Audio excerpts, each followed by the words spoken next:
Good evening, everybody. Welcome to the Talkin Kop. We're here for another full-time match reaction. It has finished 1-0 to Liverpool over in Bergamo after it was 3-0 last week at Anfield. 3-0, 0-1, 3-1, April 18th, Princess Diana. If you know, you know what I'm talking about. It was not the miracle night that any of us were looking for, and a game that really kind of petered out. So if you've decided to join us in here tonight, please go ahead and hit that like button for the video. If you're catching up afterwards, give us a subscribe on your podcast and rate us and all that well and good and other stuff, because these aren't always the funnest shows. But I'm joined once again by Ashley and Kev. Ashley, how are you this evening? Could be better, but I'm all right. How are you guys? Yeah. I don't know. Kev, I mean, we didn't lose. I know you don't like when we lose under any circumstances. So we kept a clean sheet. So yeah.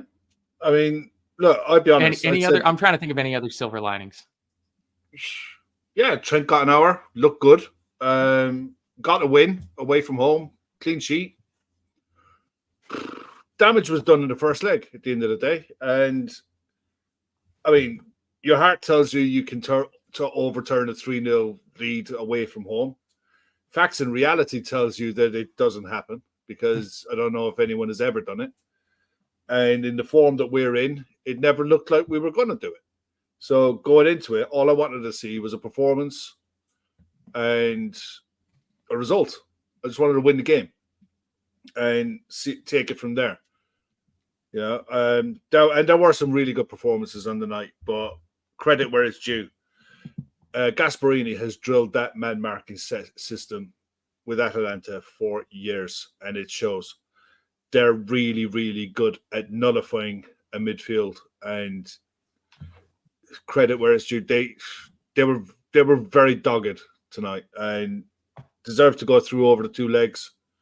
But yeah, we just take it and take your licks out of the quarterfinal stage onto Sunday. That's all you can do. There's no point in bitching and moaning and crying about it. Like I said, a week ago, yeah, the damage was done. You know, the lineup a week ago wasn't good enough, and we got turned over from our own stupid mistakes. We didn't take our chances, and we got punished. And the end result is we go out. It's knockout football in a nutshell.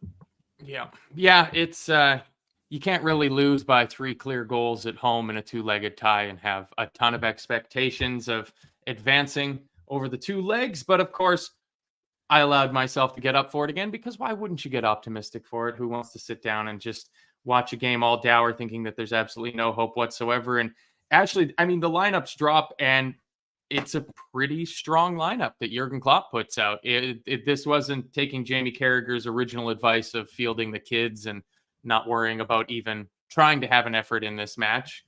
Alisson, Trent, Ibu, Van Dijk, Robertson, Szoboszlai, McAllister, Jones, Salah, Gakpo, Diaz. Decent? Strong. I mean, he was never going to play the kids. I mean, he thought there was still a chance. Despite my graphic down there, which says that there probably wasn't as big of a chance as we wanted it to be. But yeah, no, it was a strong lineup. You know, I think we got Konate right earlier on the pre-match show, you know, with Trent being there. I think Konate had a good game. You know, the midfield was kind of as I expected it to be. I think Endo needed a rest. You know, so I expected him to be on the bench. And yeah, I mean, I think Gakpo deserved the start. You know, I'm sure there's an argument that Nunes could have started, but he didn't really impact the game at all, in my opinion. And I thought Gakpo looked bright. So I think the people that got the chances today, you know, they looked okay, but the performance itself was sort of a damp squib. Yeah, well, it certainly ended up that way. I mean, Kev, you can't ask for a much better start. I mean, just the final thing, because I did write this down here. That match was the first time in 243 days that we've had Alisson, Trent, Robertson, and Van Dijk start a match together. And I said in a WhatsApp before the game of, like, you know, that's 4/5 of our first choice defense those are all seasoned players that have won everything that we've won in this current run. They've been at the absolute heart of it. So, you take a little bit of solace from that. And then we go out, and you mentioned Trent, how well he played. I thought he was fantastic until he very clearly ran out of gas. And he plays a ball from his weird inverted position down the left wing. I don't know exactly how many yards. It would have been 70, 75 yards, just about inch perfect for Luis Diaz. And then it comes back in through the middle, and it's as stonewall as a penalty as you're ever going to see. But that comes from Trent's passing, and we've missed that, haven't we? Massively. And it's the best way to bypass their press. And he did it countless times in the first half. But a minute before that happened, came across my commentary, Van Dijk's got a knock. I was like, oh my God, please no. And dislocated his finger. And it's like that cringy moment when someone just goes like, pops it back into place, tapes it up. It's like, how many of us were sat there like that doing that? I was dying. Well, they did it sneaky too. Like he was standing with his hand kind of behind his back, like he didn't want them to know. It's like when you go to the dentist, or it's like, this is going to hurt, so I'm just going to look away now. But yeah, look, it was a stonewall penalty. But it all, like I said, it all came from the pass and the counter, and it had him scrambling. It's all well and good them playing a man marking system, and like I said, they're very, very good at it. But if you can bypass it and isolate their three centre backs, one of them being Kolasinac, 3v3, you can cause them all kinds of problems, and we did cause them problems. So it was a stonewall pen. Slotted really well, ideal, perfect start, and you're hoping then that one or two things that you're hoping two things happen. We carry on, be more aggressive, and they wilt. And there were parts in the first half where a little bit of panic set in for a few minutes, but I thought they got to grips with it fairly well. And we're in that rock and a hard place scenario then. Yeah, we got one back, but we know the longer the game goes, if we concede one, that's it. It's done. They just needed to score one, and that was the game over. Forget it. Job done. We had to keep the clean sheet, all while trying to load more and more players forward and take more and more risks. Some of the risks we took in that first half were stupid. There was a pass that Szoboszlai played across the middle in our half, across the box, and it came to a chance for them that was offside. But that happened once or twice in the first half, where it was other players taking unnecessary risks. But that's part and parcel of it. It's like you're never going to get the absolute perfect game, not even close to it. So it's right in your luck, and sometimes you need a bit of luck. It just didn't happen. What can you do? It wasn't from a lack of effort in the first half anyway. Yeah. Because we gave it a proper go. One thing that really pissed me off, actually, I'm just looking at this here. The penalty claim came on the 5th minute. The goal was counted on the 7th minute. That's 2 minutes. How much time was sucked out of that game that wasn't added on? I mean, I know people bitch and moan about the Premier League that it adds too much time on and what have you. But that tonight, I'd love to know at the end of the game how much time the ball was actually in play. And I noticed that across the games last night and the night before in Europe as well, they really are doing their best to make sure the TV companies don't run overtime. Because they're not adding time on in any of the games that I watched. The most I saw added on was 4 minutes, and that was tonight. And I guarantee you, in the Premier League, that's 8, 9, 10, easy. And it probably wouldn't have made a blind bit of difference, but it's one of those things. Yeah. I mean, there's a few people saying that it wouldn't have mattered if they'd added 15 minutes on, because we did not look like scoring there. I mean, shortly after we have the goal, there's a nice little bit of play where Robertson puts across to Gakpo, who does this lovely little flick to Luis Diaz. He just can't quite get there. Their goalkeeper, I thought, Ashley, was solid again tonight. Just no mistakes from him. Anything that came anywhere close to him, he was commanding in his area. But that was kind of a sign that he wasn't about to be phased by the early Liverpool onslaught, was he? Yeah. Did I hear correctly? He's not their Serie A keeper, No. right? No. Yeah. So I think he's only had a few games, and his two performances against us have been laudable for sure. But I also just don't really think that we tested him. I mean, I threw a stat in there that said that we haven't scored in 6 hours of open play. So yeah, we've scored a pen, but that's a long time. And our XG, which I know a lot of us don't really like, was very low. I think there were maybe 5 shots on target since after the big Salah miss.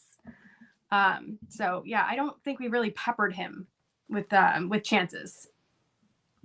Yeah. And I mean, how do you feel we handled, because there's no doubting that we got absolutely schooled by Gasperini's setup in the match at Anfield. I thought we came up with a little bit more of a game plan in the first half to counter that man marking system. Ashley, how did you like what we were doing when we were at least looking half decent? I thought there was a little more control. I don't know if I was just deluding myself into thinking, oh, like we kind of look like the old Liverpool where we're building out from the back and we've got these cross field passes with Trent. I just don't think it amounted to anything.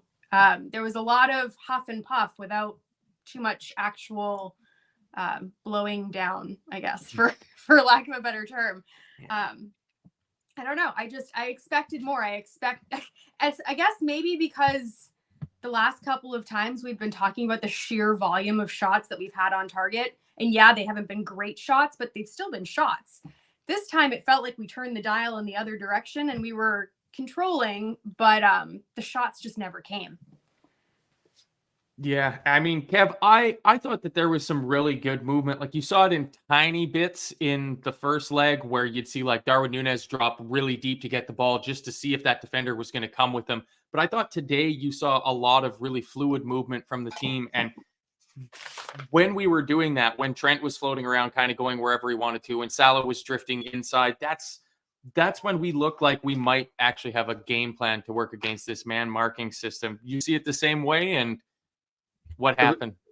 It was a chess match. It was us trying to draw them out and look for Trent in space. Salah played almost like a second striker. And I was screaming I was hoping that the width someone would hang wide, be it Szoboszlai, Trent, or Salah, just from now and again, just to try to make the pitch wider. But with some of Trent's passing in that first half, it was like he'd never been away. It was ridiculous. But it literally was a chess match. It's like we tried one thing repeatedly to see if it would work. And ultimately, throughout the entire game, we limited them to 2 shots on target at home. And if, in fairness, in the game, they didn't have to win or anything. I know that. But at the same, I thought defensively, we coped pretty well. Offensively, we just didn't have enough answers. We didn't have enough variety to cause them any real problems. The game was always in front of their 3 centre-backs. We didn't really get around them that enough. And we'll get into it in a bit in the second half. The second half, we couldn't get around them at all. They were quite happy for Alisson to have the ball, but the second Alisson wanted to play a pass, once Trent had gone off, they were any ball into midfield, they were like a swarm. And it didn't matter who came off the bench. That was exactly how they're drilled to play. And that's what happened. We needed a target man up front to be able to carry the ball up front and bring others into play. And we didn't have it. And once Trent went off, that was the end of our real attacking threat as far as I was concerned. Yeah. I think that's pretty much bang on because we were very lifeless towards the end of that. Liam's sharing the stat that Alisson had 107 touches, including his 2 saves. So it's a pretty good sign that Atalanta were very happy for him to have that. The game could have turned in the final 6, 7, 8 minutes of the first half. And before I come to you on that, Ashley, I'll get the housekeeping out of the way. If you're in here with us again, hit the like, thumbs up button. €3.99 a month to become a member. Catch some of the member shows like the one that Gav and Chris Brack did last night. Good to hear you again, Bracky, by the way.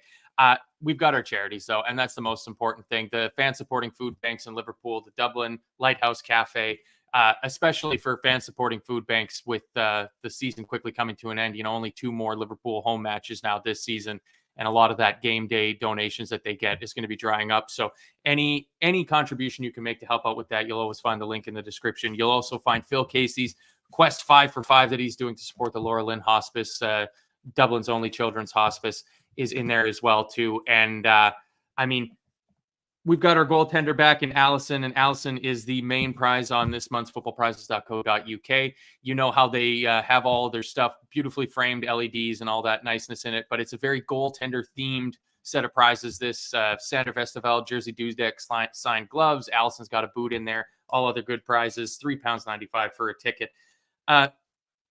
Ashley, I don't know if you have down, I kind of got it lost in the flurry afterwards, who made the pass over the top to Mo Salah, but Ibu Konate, like Kev mentioned, had a much better game going up against Skamaka. He wins the high ball battle against him, and then somebody, I think it was Gakpo, hoiks it to Mo over the top, and he's got to score. He's got to score.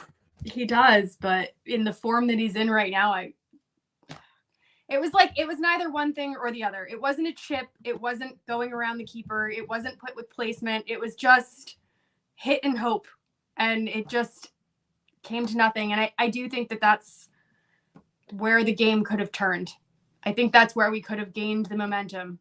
But it just felt like more bad luck. Yeah. I mean, Kev, I don't know. I imagine you'd have a lot of the same feelings about that. And then shortly thereafter, it's a good offside line, but they've got the ball in the back of the net. And, Yeah, I mean, Salah shinned it. It was poor technique, poor finish. Has to score, should have scored. And that just sucked the life out of everything. Because getting the first goal is all important, great. Getting to halftime with a clean sheet, fantastic. But you get into halftime at 2-0, then the pressure's on. As long as they always had the 2-goal gap, it was literally just maintained as far as they were concerned. This is the biggest game that they've played in, as far as was what Gasparini was saying, in the club's history. This is one of their biggest games ever. So as long as they had the 2-goal gap, they were comfortable. And when you get a chance like that, you're one-on-one with the keeper. The keeper's in no man's land. He's off his line. All you have to do is get the contact right, and it goes in. And you take the game from there. It was a poor finish. I mean, yeah, they had the ball in the back of the net, but it was clearly offside. It was well offside. And Konate did well to make sure he got up. You could see across the line that where the ball was coming, he had to get out.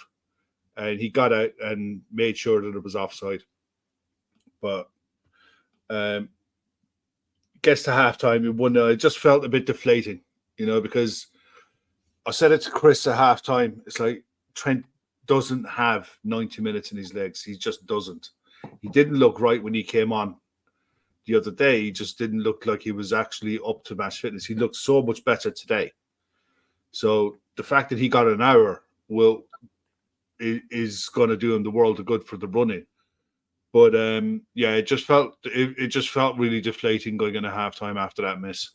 Yeah, I'm going to jump the queue here a little bit. You talk about Trent. Ashley has this quote from Klopp. He says, a bit unlucky. If Trent is a bit fitter, can go a bit longer. How he started was insane. They had no clue how to defend that. He ran out of gas, and that's kind of it. But I mean, Ashley, before we get to halftime, Kev talked over a somewhat large size talking point in the match. The handball. Yeah. For me, it looked real deliberate. there was definitely hand to ball action there. I don't know. I mean, the rules almost elude me at this point because it changes in every competition. Was there a defender that was covering there? I don't know. I think that was the logic behind the yellow card. I think if it was maybe 2 or 3 yards further away from the next closest defender, it would have been a clear red. But I understand the argument. I do. Yeah. What about for you, Kev? Because like Ashley says, I agree. I'll never claim to have sat down and read the IFAB rules on what is and what isn't a handball. You just kind of glean most of your understanding from watching matches, because most of us, I'm guessing, probably aren't referees by trade or volunteer. But it seems like it's not like 100% denial of a goal scoring opportunity. And it's not like he grabbed the ball and threw it out of play. It's like 80% of both instances where it could be a red card. I think the only way that that's a red card is if the covering defender is further away. And I only saw the one replay, but the replay that I saw, it's clearly handball. It was clearly deliberate, but the covering defender was in line with him. So if he'd have given red, it's one of those. They wouldn't have overturned it. But I honestly think, hand on heart, it's a yellow card. If that had been the other way, and it was Kanate and Virgil was in line coming in to cover, you'd be like, yeah, it's a yellow card. But at the same time, it would have been nice, wouldn't it? Yeah. Yes. Yeah. I mean, it would have made for a very interesting spectacle of them defending. Because you said we get to halftime, and it's what pretty much everybody was saying in the build-up to the match. Get into halftime with a goal, see how the game pans out from there, see if you can kind of put the pressure on them, see if they crumble at all. There's no changes made at halftime. I thought in the first half, what few half chances they had came directly from our sloppy play. I think it was you, Kev, you said being over elaborate or trying to do too much to it.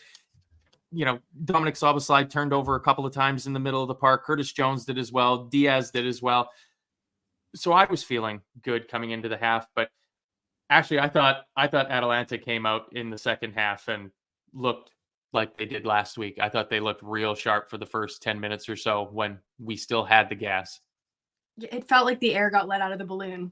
It was like all the energy was gone. I think there was a point actually at the end of the match, 86 minutes or so, when Klopp just sat down. And it was like you could see even with him that he thought he was out of ideas. He thought the team was out of ideas. And I don't know, guys. It's just a sad way for his last European game to fizzle out. I mean, this goes right against the grain, but a lot of people really have a big, huge problem with giving the opposition credit. They're very good at what they do, and what they do is spoil and nullify, and they're direct and they're physical, and they stop you playing, and they make you play in your own half, and they suffocate you when you want to come out. They're brilliant at it, and we didn't have any answers for it. It was as simple as that. We still got a 1-0 away win, but it's okay to give the opposition credit. Yeah, it's okay to turn around and say, yeah, they were good. They were better than us in the second half. They came out with an intensity for 45 minutes to just suck the life out of us and take it to be physical in our face. The referee allowed all the physical stuff to go, and he allowed it to go for both sides. So they just literally went with it. And take your hat off them. They were good. I hope they go on and win it, because Gasperini is one of those managers. He doesn't spend that much money. He turns over a lot of good players. And the way he plays is very unique. There isn't many clubs that have this style of play and that have stuck with a manager as long as they have with him. So I hope they go on and win it, because they look like, I could see now last summer why a lot of people were linking us with Coop Miners. He looks a proper player, you know. Yeah, he was kept running, that's for sure. Yeah, a great engine, technically very good. Zappacosta in the second half. I remember him at Chelsea, and you could tell a mile away at Chelsea, he is not a fullback. He is a proper wing back. In the old traditional sense, he gets up and down the line. He's quick. And they worked a really good chance from him, turning over the ball. Lovely flick to keep the ball in play. Got away from Robertson, got a cross in. And there was a little bit of interplay that ended up with the shot straight at Alisson. And it was a good save. But other than that, that's what they were really limited to, was the odd chance. You know, so if there's any takeaways from tonight, is defensively we were up for it. And it's just the other side of the game. It's finding that balance. You know, risking it in the right areas. And taking your chances when they come. Because again, tonight we had half chances. You know, that Salah chance is way better than half chance. He has to take that. You know, yeah, he does. That baby out with the bathwater time. It's just, you know, no one knows more than he does that he should have taken that.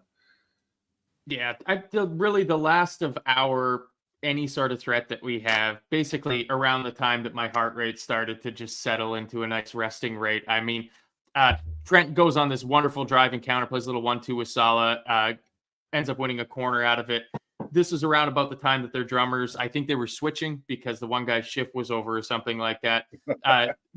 Kanate puts in a high cross to Gakpo, takes it down well. He flicks it onto Mo eventually, who's offside. It doesn't really matter. Then we have a central free kick. Trent puts it in. Van Dijk wins the back post header, but his header's just way too close to Musso, who collects it easily.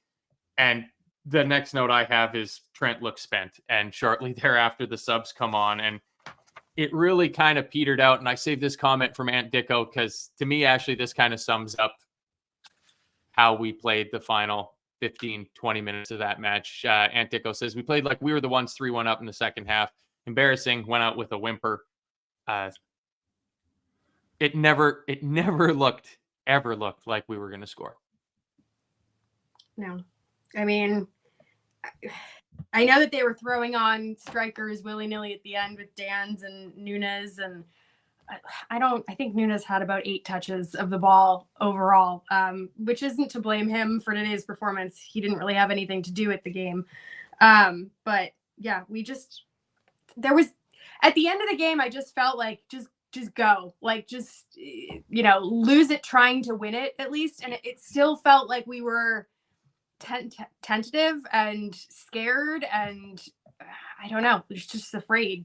It didn't feel like the courageous, guns blazing, heavy metal Klopp football, which again, like, I'm glad that we played better today. I'm glad there was more control, but as sort of like a bookend to Klopp's tenure here in the European competition, it was such an un-Klopp way to whimper, like he said, out of the competition.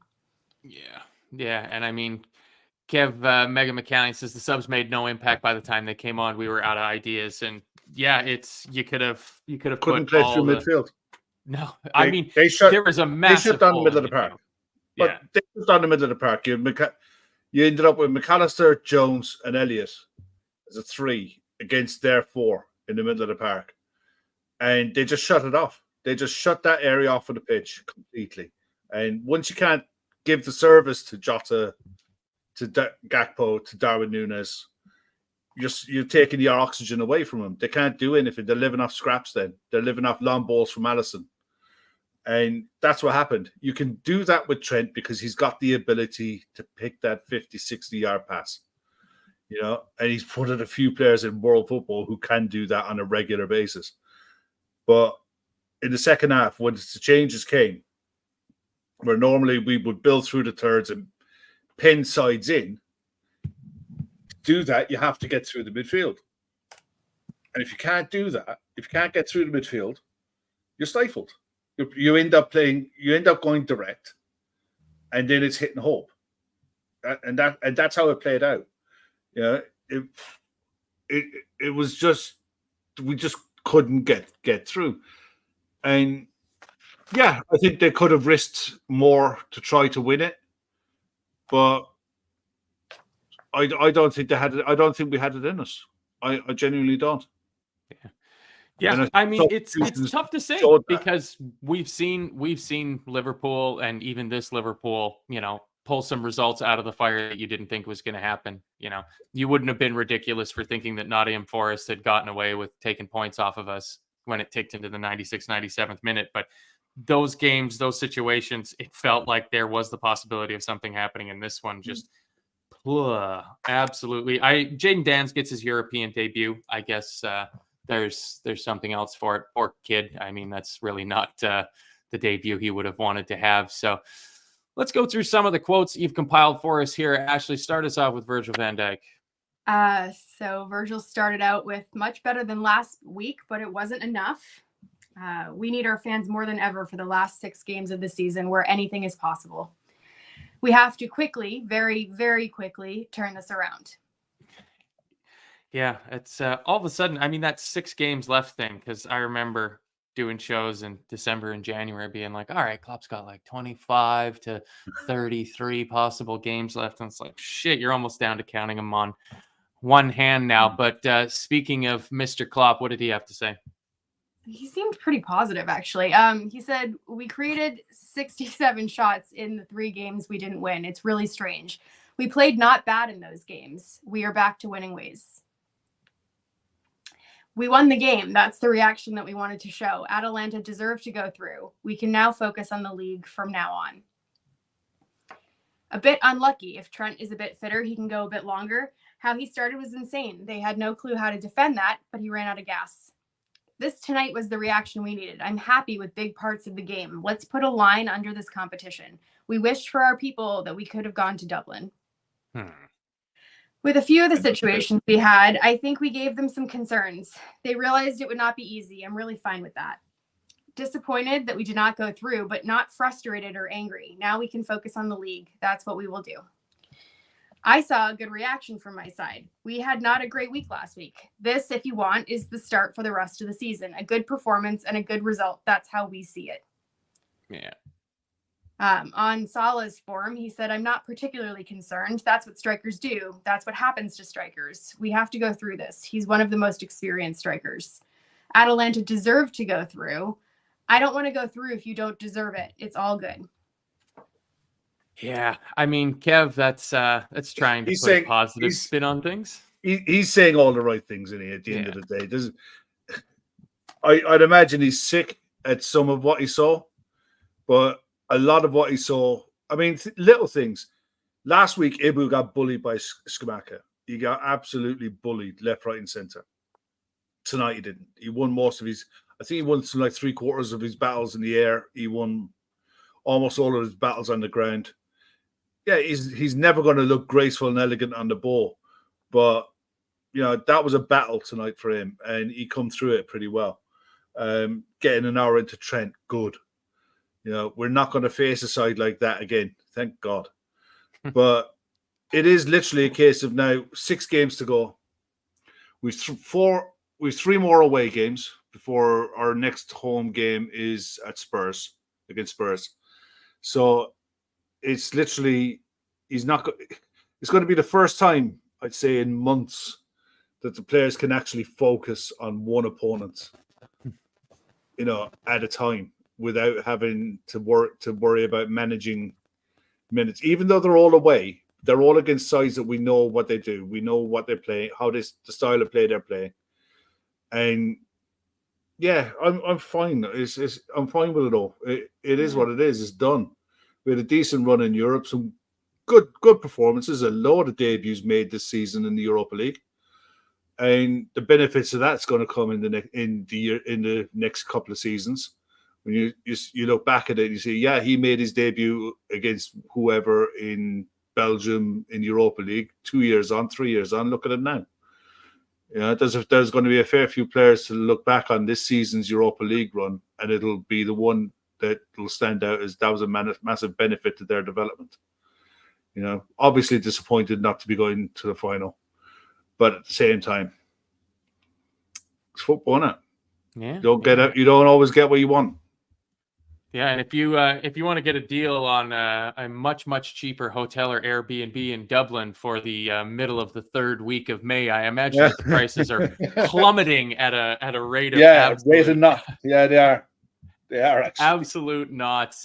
Madge Apple pointing out that the Fulham fans are pretty confident already, and Megan McCallion saying we need one last push for the boss. I mean, really, Ashley, that's all we can do.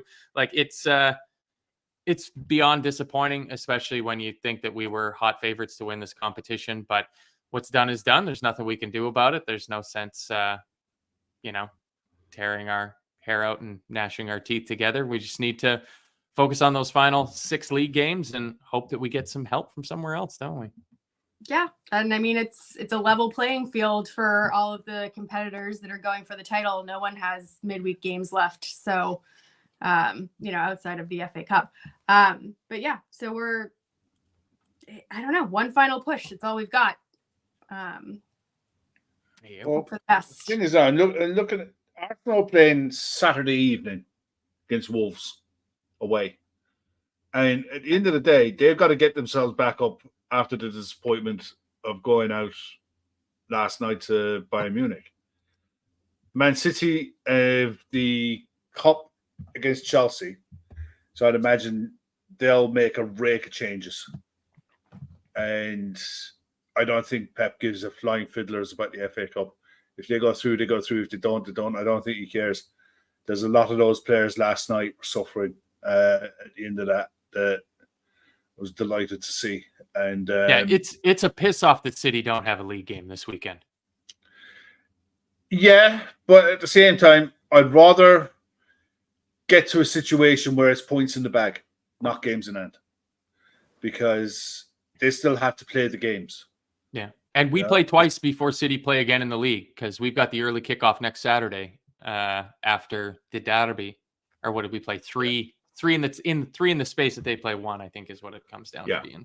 So all we can do is do our bit. If we do our bit, it's up to them to do theirs.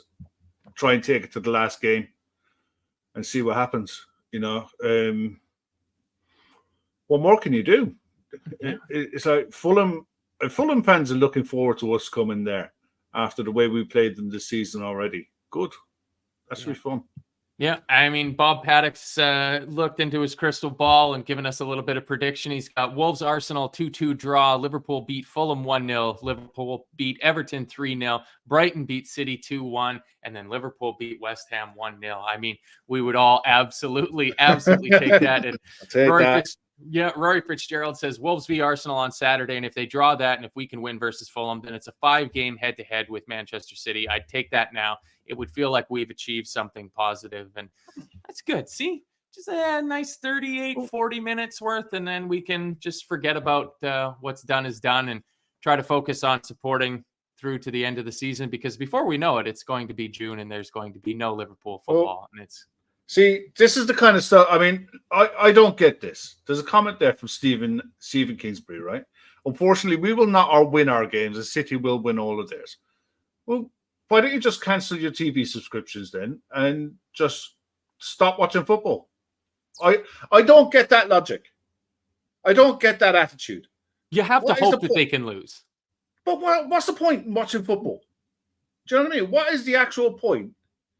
If you're a Liverpool supporter and you don't think that we can win every single game that we play, then what is the point of even bothering?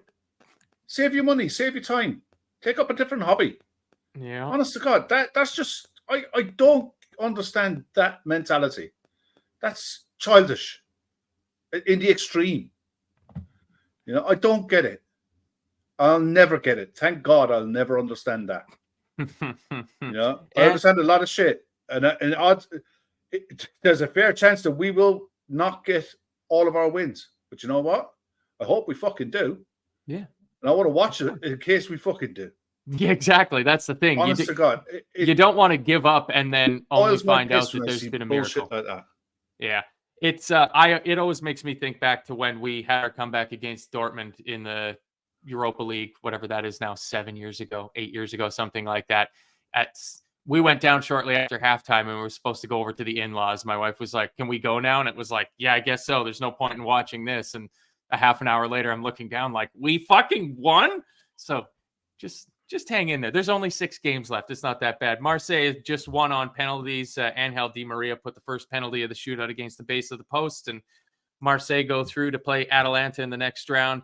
Bayer Leverkusen kept their undefeated streak alive by getting a late goal to make it 1-1 against West Ham. They go through, and I'm pretty sure Roma ended up dispatching AC Milan despite being down red card. Man. Yeah, they won quite early in the match. 2-1 on the night, 3-1 on aggregate. Yeah. That'll be a good semi-final. Roma against Bayer Leverkusen. That'll be a good game. I mean, it's now undefeated. It's undefeated watch, really. Yeah, it is. I haven't a clue what Marseille are like. I have no idea whatsoever what Marseille are like. But if Atalanta take confidence from this result, then anything could be a tie well worth watching as well. Could end up being an Atalanta Bayer Leverkusen final, and that'd be something over just a straight shootout in the final to see who goes on and wins that. Yeah, But, and then Bob Paddock says here, good to see Villa get through ahead of our game. It means that they have an extra game. That's another little silver lining from this round of the European action, isn't it, Ashley? That Villa have already played their Arsenal and Man City game, so it's just that one against us. What's the second to last game of the season? So them having a European semifinal, that's not a bad thing. That's true. It's a silver lining I did not look for or find. There is another one. The fact that the coefficient talk. Fifth place for the Champions League is gone for English clubs. Yeah. So Spurs and Villa will have to fight like dogs for everything. And unfortunately, we're the only team that played both of them. Yeah, I don't mind that, because I don't mind playing against a side like Villa or Spurs if they want to come out and try and attack and try and play. It's literally, I'd rather that than play against the park the bus. I think we're much better off playing against the sides who come out and try and play a game. Yeah, you risk losing, but I think you open up to more chance of winning. If you haven't watched it, watch the interview, the overlap interview that Gary Neville does with Trent. It's about an hour and a bit.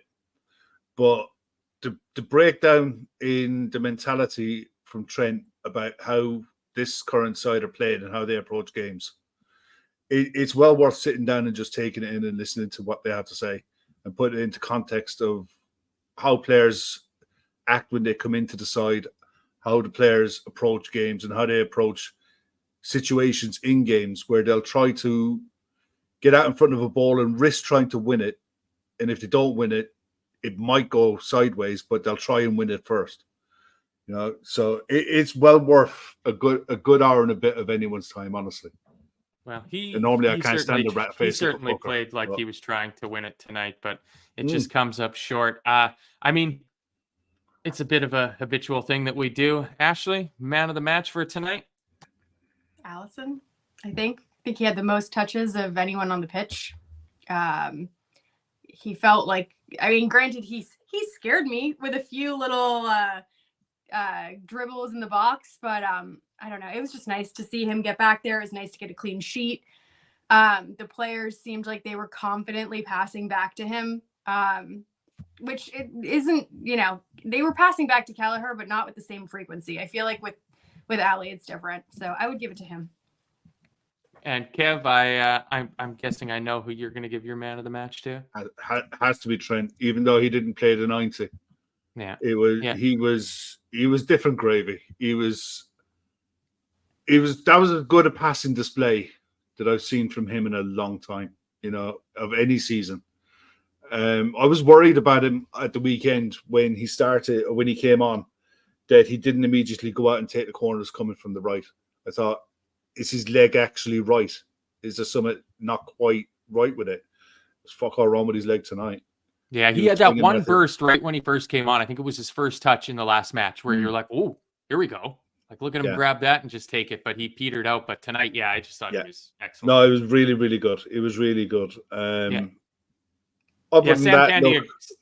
Tandy agrees with you. He says, I think Trent was man of the match. Only thing lacking is his fitness. He could literally win us the league now if he stays fit, in his opinion. Yeah, I mean, there's not many times you see a game dictated by a right back, but it was even dictated by the right back from right back, not in the middle of the park or anything like that. He was dictating play from halfway inside his own half on a regular. It was brilliant to see. I want to see more of it. More of this, the better. To be honest. Yeah, and Scouser Pete gives a mention as well to Gakpo. That's another good appearance from Gakpo, I think. I mean, it's nothing to write home about. Nobody's going to be shouting it from the rooftops or anything like that. But it's another decent game for him as he's getting back into a little bit of run of form. I would, of course, give it to Trent as well, too. Just it was so exciting to see him back. You kind of forget what you've got when he's not been around for a couple of months. One thing I'll say with Alisson, though, he's so calm in the box for his saves. And there was certain situations in that game where just because it's Alisson and goal, they make different decisions. It's lovely to see that back. To just him being there forces strikers to think differently. Okay. All right. So I've got a little bit of randomness. I don't know if I've ever done this on a post-match show, but something I heard on the news today, and it got me thinking. I'm wondering if you can think of any crimes that if you can commit it, you should be able to get away with it. Now, here's the backstory to this. They've just made a couple arrests here in Canada over a robbery that happened a couple years ago at the airport in Toronto, where people stole 15 million Canadian dollars, the only currency that matters, in gold bars. And I just think that if you can get away with $15 million worth of fucking gold for 2 years, I think they got to just let you have it. I know it's a crime. I know it's wrong, but you're carting off like it's Die Hard with a Vengeance. Maybe it's just me. You guys have anything like that? No, I love that. That's really, really good. I think that if you accidentally slip and fall and trip and your fist actually connects with Rishi Sunak's jaw, I think it should be just, you should get an applause. I'd love to be the guy who steals Donald Trump's makeup. Ooh. So that he has to actually turn out and you see his face like, what's his name from The Simpsons? Oh, Mr. Burns. He had to turn up in court looking like Mr. Burns. I think that guy should get a medal. Yeah, little things. What about you, Ashley? Do you have anything like that? I mean, I guess if it's like for a good cause, but I don't think that's a good. With your Robin Hood, Les Miserables attitude over here. I do have a story. My father knew a guy who apparently got away with robbing several banks many years ago, and I think up until about his 80s, he didn't tell anyone, and then the guilt just absolutely crushed him, and he felt the need to basically fess up for all his crimes. But I mean, I feel like if you get away with it until you're 80, and I don't know why you would suddenly come clean. I think he was. Well, in fairness, when you hit 80, odds are if you believe in certain things in the guy upstairs, you might want to unburden yourself just to be on the safe side, just to hedge your bets, just in case. Because in fairness, if you get it wrong, you ain't got much time to change it around at 80 years of age. That's a good point. I mean, you're living the good life, though, with all that bank robbery money. But no, it was just something that came to me because it's just like 15 million worth of gold. That's a lot of gold. That's a lot of gold. Where are you fencing that? I mean, at the end of the day, you got to know some serious jewelers to be able to fence that. Yeah, you just shave a little bit off anytime you need, a little bit of money. You got to do some car repairs. You get like a cheese half and you just slice a little bit off and you take it down, cash that in a little bit. Odds are you end up going into Pawn Stars and you'd be like, Rick would be like trying to test it. And like, oh, you're back again? Oh, you're best back I can do is again? silver Vegas, prices. but even still, you know what I mean? Yeah. So, well, thanks everybody for joining us. It's good to see some of us still got our heads screwed on after that, and even though it was pretty plain to see that it was coming, so we were all well prepared for this. We were not blindsided by this whatsoever. But it is nice to have everybody in here. Good work again from the chat. Yeah, Rory Fitzgerald says they are still looking for DB Cooper. They are. They're also still looking for the people that pulled off the massive art heist at the Isabel Stewart Gardner Museum that is in Boston. they're like hundreds of millions of dollars worth of priceless paintings, and it's been like 20 years, 30 years, something like that. I think they just get to keep it. I think they should just be allowed to keep it. What's so you got statute of limitations of how far you can get away with it? Yeah, I don't think when You it can't comes catch me in 30 years, it's mine. yeah, I don't think when it comes to Rembrandts, I don't know if the statute of limitations quite works on that. But No. so yes, again, thanks everybody for joining us. Hit a like, all that good stuff. The most important thing, though, obviously, is our charity fundraisers. If you can help us out with that, that would just be absolutely, absolutely dandy. Gav's already sent off the first 1,000 to each of the 2 charities, and they were absolutely over the moon that some little podcast that they've almost certainly never heard of before just decided to send them 1,000 euros with the promise of more to come. So help us out with that, please, please, please. Ashley, anything else before we get out of here? No, congratulations. One thing, congratulations on Joe Gomez's 50th European appearance, because that is my only silver lining that I took from today's game after Jaden Danz's debut. So that's my positive note. Like a little stat, like a nice little stat. What about you, Kev? Anything before we jet? Happy birthday to Divock Origi. Football is nothing without Divock. Yeah. Well, look, it's 6 games to go. 4 away, 2 more home games to come for the boss. Enjoy them, suck it up, enjoy it. We're in it. If you'd have said to me in August, you're 2 points behind City with 6 to play, I'd have snapped your hand off, because I said, "Wow, what a season we've just had." Yeah. So put a bit of perspective on where we are and where we're headed. It's not all doom and gloom. Could be worse. See, it could be raining. Could be worse. It could be raining. It is raining here. It's Ireland, mate. It's always fucking raining. Sorry, it poured here yesterday, but it's not anymore, and it looks like the sun might be fighting to come out. But it's from Young Frankenstein. It's a line from Young Frankenstein, either which way. All right, thanks everybody for joining us. It finished over in Bergamo. Liverpool 1, Atalanta 0, 3-1 on aggregate as the Reds crash out horrifically at the quarterfinal stage. We got 6 more to go. Fulham's up on Sunday. See you after that show. Thanks for joining us. Bye, everybody.